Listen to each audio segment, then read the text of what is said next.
I am K. Anita Domini, Assistant Professor, Department of CSE, Bharat Institute of Higher Education and Research. In this course named Artificial Intelligence, we are going to see about the topic slot and filler structure. So in this topic, slot and filler structure, we are having two different types of slots. That is weak slot and filler structure, strong slot and filler structure. So both the filler structures we are going to see in this session. So under weak slot and filler structure, we are having semantic net and also frames. And under the strong slot and filler structures, we are having conceptual dependency and scripts. So first we are going to see weak slot and filler structures. So that means we'll be having very poor knowledge or very weak information is available. That is very little importance is given to the specific knowledge. And the structure of weak slot and filler structure will be having attributes or slots, and the values of the attributes are fillers. So now we will see about the weak slot and filler structure. So a slot means that is an attribute value pair in its simplest form. We can tell it as an attribute value pair. And filler means that is a value that is given for that attribute. The values may be numeric, string, or pointers to the other slot. So for example, here we can see one proportional logic example. The example is given man Marcus. That means man is a Marcus. So here, this is a simple representation of given fact. So we are going to see about the need of this slot and filler structure. That is, if we are having two or more statements given for us, it is quite difficult to represent in a proportional logic. So in these cases, we need monotonic reasoning. So that will be efficient for these type of structures. So for example, we can see that is given dog is an animal. Animals are mammals. So here we are having two different facts or two different statements that is given. So if we are representing this particular statements by using the proportional logic, how we are going to represent, that is mammals, animals, dog. It is not a proper representation. So what we have to do is we have to use the monotonic reasoning. Okay, so for this case only we are in need of filler structure. So see here, dog is an animal, animals are mammals. So this way we can represent by using the given slots and filler structures. So in weak slot and filler structure, we are having two different types of structures. One is semantic net and the another one is frames. So now we are going to see about the semantic nets and also frames in detail. So first we will see about semantic net. So this particular structure is used to do the representation of the given facts or given sentences. So what we will do, we'll be having set of nodes and we have to connect each and every node by a set of arcs. So that is called as semantic nets. So we'll be having nodes and arcs. So arcs represent the relationship among the nodes. Nodes represent various objects or values of the attributes of objects. So now we will see one example that is given here. So see here, person is a mammal. Person is a mammal. And here it is given the instance of person as Jack. Jack is a person name. So we are representing with instance a relationship. So that Jack is in the team Chicago Royals. So the team of Jack is Chicago Royals and the uniform color is blue. Okay. And also we are having additional information, that is the person has part nose. This is a body part just to give additional information, and we can get these type of information very easily by using the semantic nets. So this is the semantic net representation. So we can represent two or more facts by using the semantic nets. So if we need to inherit some additional information, it is also quite easy by using the semantic net. So in this network, the inheritance is easy, I told you. So for example, has part. So who has part knows here instance for person is given as Jack, and so Jack has part knows. So this is the inheritance. We can derive the information, additional information from the semantic net. So next one is intersection search. So this is a special way to find the relationship among the given object, that is to spread the activation link out from two nodes and find out where it meets. Okay. Here the relation between this particular semantic net example, relation between red and Liverpool. Okay. So here we are having an example, that is person is a mammal, person owns the team Liverpool and the team uniform color is red. So this way we can intersect the information of the given semantic net. So intersection search is possible by using the semantic net structure. Okay. So and also we can represent non-binary predicates, that is unary predicate is possible by using the semantic net, and also other artists also possible. So here we are having three or more place predicates can be converted to binary form as first we have to create new object that representing the entire predicate what is represent for the given facts, and introduce the binary predicate to describe the relationship of the new object. Okay, this is also possible by using the semantic net. See this example. So in this example, semantic net is given for the fact, that is score. Okay, India, Australia 4-1. So 4-1. This is the score. So this particular predicate representation gives the information about that is a game. Test 4 means here test 4. Test 4 means that is a game. And what are all the teams involved in that particular game? Australia team and also Indian team. Okay, so Indian team means India means that is the home team for us, and Australia means that is a visiting team. And also score for these two teams are also given, that is 4-1. So this can be easily represented by using the semantic nets. And this is another example that is given for John gave the book to Mary. So here some object transformation is taken place. In this case, that object is book.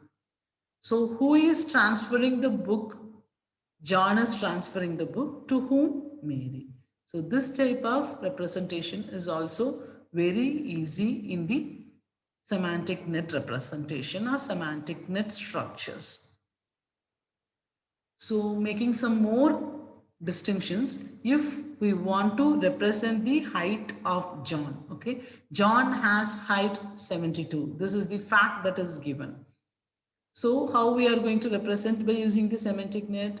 John 72. Okay, so these two are objects and the relationship is height. And in the next example, John is taller than Bill. Here we are having the comparison. Okay, so we are going to compare the height of two objects. So here John and Bill are object. We are going to represent this particular fact by using the height. So here h1 and h2 are given. The value of h2 already we know, value of h1 already we know in the previous fact. So that value is given. Okay. So h1 means that is height of John, h2 means that is height of Bill. So John is taller than Bill. So from this particular representation, we can identify that Bill's height will be less than 72. So partition semantic net. This partition semantic nets that are used to represent quantified expressions in the semantic nets, quantified expressions. So here what we are going to do is we are going to partition the given semantic nets. Okay. So already normal semantic representation, it's quite easy for us to do. And how we are going to partition the semantic net. So one way to do this is to partition the semantic net into hierarchical set of spaces. Okay. So each space corresponds to the scope of one or more variables. So here we took a example, that is the dog by the mail carrier. If the statement or the fact is given like this, means it's not at all possible to partition this particular thing. So directly we can represent like a previous method of representation in semantic nets. So if we are having every dog has bitten a mail carrier. So in this case, we can do the partition net. Okay. So here from this particular statement, we can identify all dogs has bitten a mail carrier. Okay. All dogs will bite a mail carrier. Okay. So here what we are going to do is we are going to use the universal quantifiers. So we have to know first what is universal quantifier. So here we are going to represent the general statement by using G. Okay, general statement we will represent by using G. So every elements in the general statement that is given will have two attributes. We'll be having a form and connections. So that is, a form means states relation that is being asserted. Connection means how it is represented, one or more or one for each of the universally quantified variables. So here what we are using for all relationships, because for all dogs bite mail carrier, that is the given representation. So see, every dog has bitten a mail carrier. So here general statement, that is G is, so G is a general statement. So here we are using G to represent the general statement. G is a general statement. It is in the form dogs bite mail carrier. So here we have to use the relationship for all. Okay, here for all dog. So we are using the quantifier for all. So D represents, D is a dog, and this D assign to B. B means B is a bite. And who is victim here? Mail carrier. Okay, so M is a mail carrier. This way we can do a partition network or partition the semantic nets. So every dog is in the town has bitten the constable. This is the another example. This is also same as the previous one. So here also we are doing the partition network by using the universal quantifier for all, and we are using the general statement. With this general statement we are doing the partition network. So here this is also every dog in the town has bitten every constable. So here we are having for all relationship to dog and also the constable. So universal quantifier for all we are using here. Okay, this is the difference between the previous statement and the current statement. So more examples we can see for the semantic nets. Mary gave the green flowered vase to her favorite cousin. So what are all the information that is available in this statement? So she gave a green flower vase to whom? Favorite cousin. So the cousin is favorite to Mary. So we can represent all information that is given in the fact for the semantic net. So this representation is very easy, and by semantic net we can easily understand what is given in the network. So see, this is also a partition network. Every batsman hits a ball. So for all batsmen. So we have used for all quantifier only for batsmen because every batsman. So here only we have to give for all. So in other things, it is not having a universal quantifier for all. So here general statement, G is a general statement and it is in the form of batsman hits ball. So only every batsman. So for all batsmen, then what he is doing, the action of the batsman is hits. Acts on what he is hitting? Ball. Okay, acts on ball. So this is the representation. And this is another kind of representation. Tweety is a kind of bat that we know. The bat can fly and its color is yellow and it has wings. So this is the information given in the fact. So bat, here the bat instance is Tweety. Bat's name is given as Tweety. So it is a kind of bat. So Tweety is the instance of bat, and the action what it can take, that is it can fly. The bat Tweety can fly. It has wings. So has part wings. The color of the bird is yellow. So this is a very easy representation. So these kind of representation is quite difficult in the predicate logic. So we are using the slot and filler structure.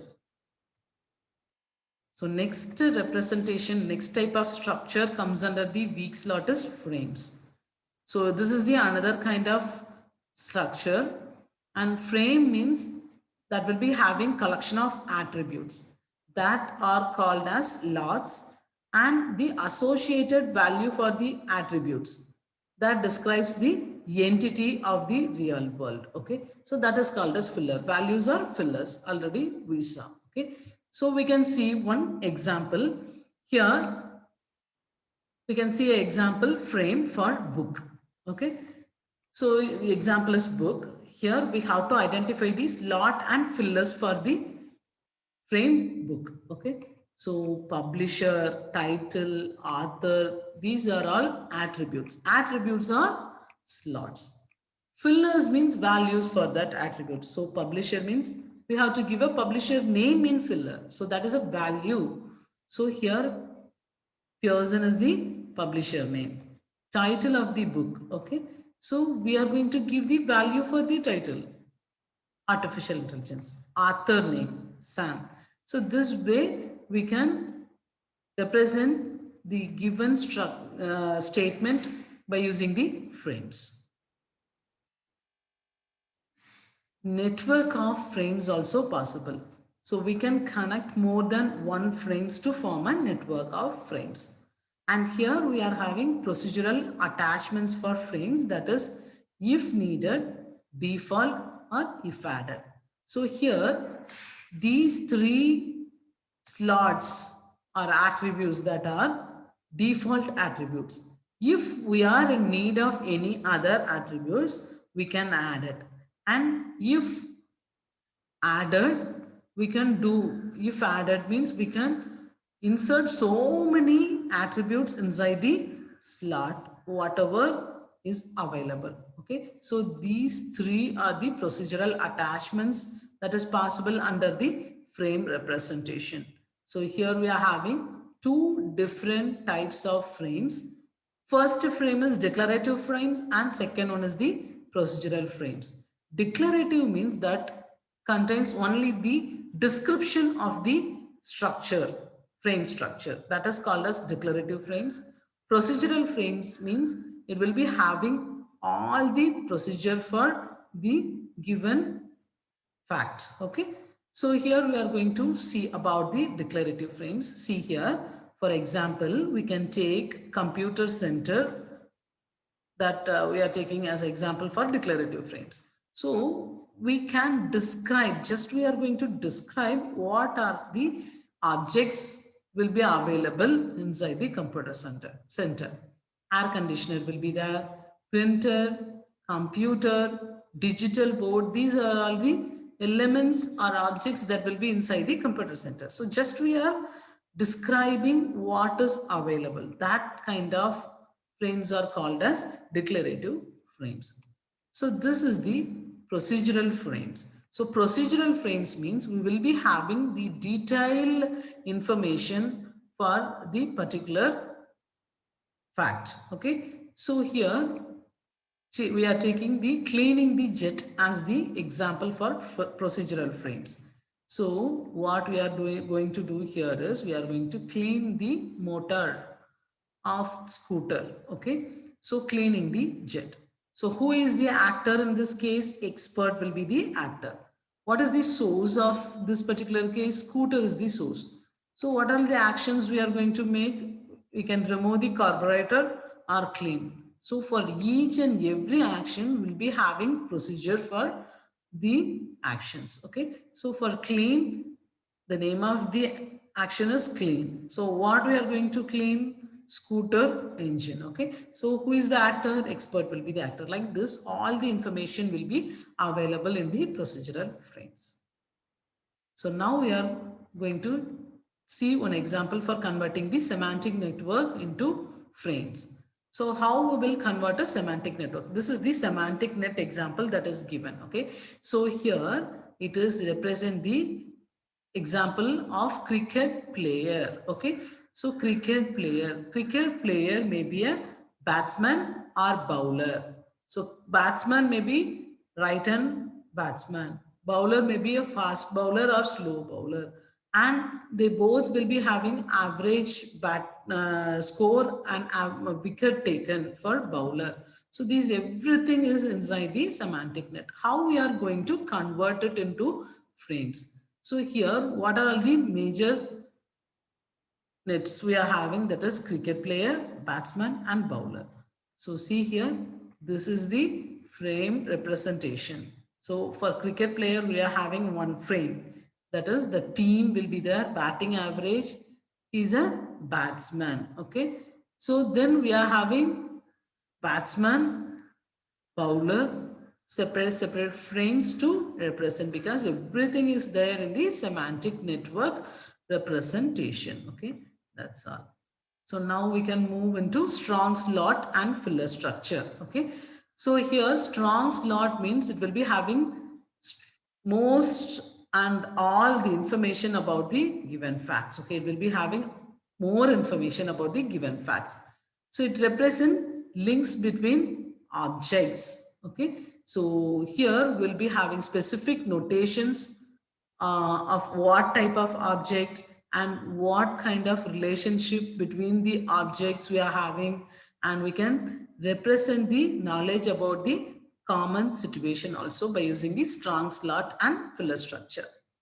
So here we are having two structures, that is conceptual dependency and scripts. Conceptual dependency and scripts. Conceptual dependency means that is originally developed to represent knowledge acquired from the natural language input. That is the common language what we are speaking. Okay. So here the goal for this particular conceptual dependency is mainly to help in the drawing of inference from the given fact or sentence. Okay. And also to be independent of words, will be having a fixed meaning in all the languages for a specific type. Okay. And for example, we can take two statements, that is, I went to college yesterday. And second statement is, I am going to college today. So here the source goal of these two statements are, I am moving to college, that is the source goal. So two statements having similar meaning. here the transfer of object takes place. Okay, so this we have to understand first, then only it's quite easy for using the strong slot and filler structure. So here it is not like a weak slot. Already I told you we'll be having all the information. So here we are having 11 primitive acts for the conceptual dependency. So by using this 11 primitive acts only, we can define the given statement. Okay, so we will see the 11 primitive actions first. First one is a trans. A trans means transfer of an abstract relationship. So if we are using give or gave, these type of words, we have to use the a trans, just transferring of an object, okay, or abstract relationship. Just we are transferring one thing to another, okay. So that is called as a trans. Next one is p trans, transfer of the physical location of an object. If any person is moving from one location to another location, we have to use p trans. Next one is propel. That is application of a physical force to an object. So for example, push. Okay. Next primitive act is M-trans. Transfer of mental information. That is, we are telling something to somebody means that case we can use M-trans. M-build. Construct new information from the old. So we have to decide what we can use. So next one is speak. That is utter a sound. So for example, say, I'm speaking now. Okay. So attend. That is focus a sense on a stimulus. So listen or watching movie or listening a class. So in these cases, we have to use attend. Move. Movement of the body part. Grasp means actor grasping an object. So clutch, we can give an example, clutch. Girls used to clutch their hairs. Okay. Next, ingest. Actor ingesting an object. For example, eat. We are ingesting something inside our mouth. Expel means that is actor getting rid of an object from body. That is, we can take example of sweat or cry. Okay, so these are all the 11 primitives, and we are having 6 primitive conceptual categories.